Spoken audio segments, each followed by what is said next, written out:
Je vous le disais en sommaire, cet été, il n'y aura probablement pas de grands feux d'artifice pour le 14 juillet. Alexandre Coutan, vous êtes artificier à Guichen. Alors, vous n'êtes pas épargné par ces annulations ou reports de feux d'artifice. Vous aviez par exemple l'habitude de faire le feu d'artifice de Rennes. Quels sont les impacts, vous, pour votre société ? Il faut savoir que le 13-14 juillet, c'est vraiment notre grande date pour les artificiers. Et autour de ces 3-4 jours de fête, ça représente environ 70% de notre chiffre d'affaires annuel. Alors la fête nationale, un événement important pour vous, professionnel, pour nous aussi. C'est vrai que c'est un plaisir chaque été. Vous ne vouliez pas rester sans rien faire, vous vouliez créer quelque chose. Alors un matin, vous vous êtes levé, je crois, vous me racontiez ça, et vous avez inventé Mon 14 juillet. Qu'est-ce que c'est ? Alors effectivement, on a dû me le glisser à l'oreille pendant la nuit, parce que j'ai ouvert les yeux, j'ai dit on va faire des pochettes avec des pétards à l'intérieur, et on va s'arranger pour que les gens ne soient plus spectateurs, mais acteurs du 14 juillet. Pourquoi ? Parce que les gens ne s'en rendent pas vraiment compte, mais depuis plusieurs jours, plusieurs dizaines de jours même, des annulations arrivent petit à petit. Il fallait qu'on rebondisse. Pourquoi ? Parce que ce qui fait avancer nos sociétés, bien sûr, c'est des projets. Et actuellement, les projets, on nous les enlève petit à petit. Alors, vous proposez à l'achat des pochettes, 4 je crois. Alors, pochettes au balcon, pochettes en plein air. Alors, qu'est-ce que vous proposez à la vente ?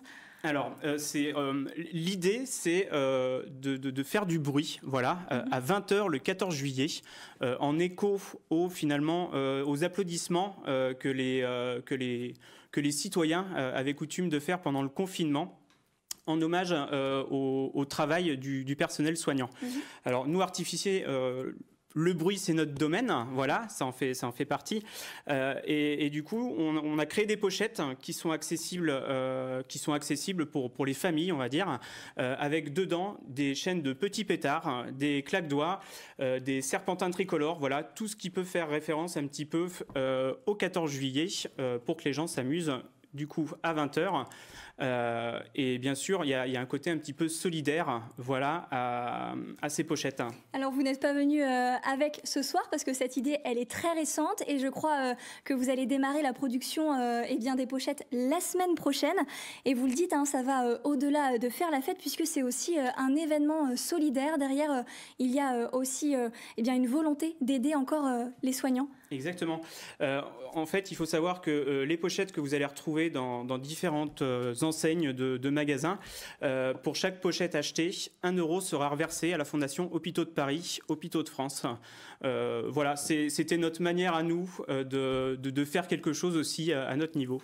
Alors, où est-ce qu'on pourra retrouver ces pochettes à partir de la semaine prochaine ? Elles seront produites la semaine prochaine ? Quand est-ce qu'elles seront disponibles à la vente ? Alors on y travaille tout le temps en ce moment. Et en fait, elles vont être disponibles. Alors, dans certaines grandes enseignes, on a alors bien sûr dans les magasins participants, ça il faut faire très attention, mais on a des enseignes comme Centracor, Système U qui nous suivent actuellement et qui, les magasins en fait auront le choix d'acheter ces pochettes. C'est pour ça il faut absolument regarder notre site internet mon14juillet.fr.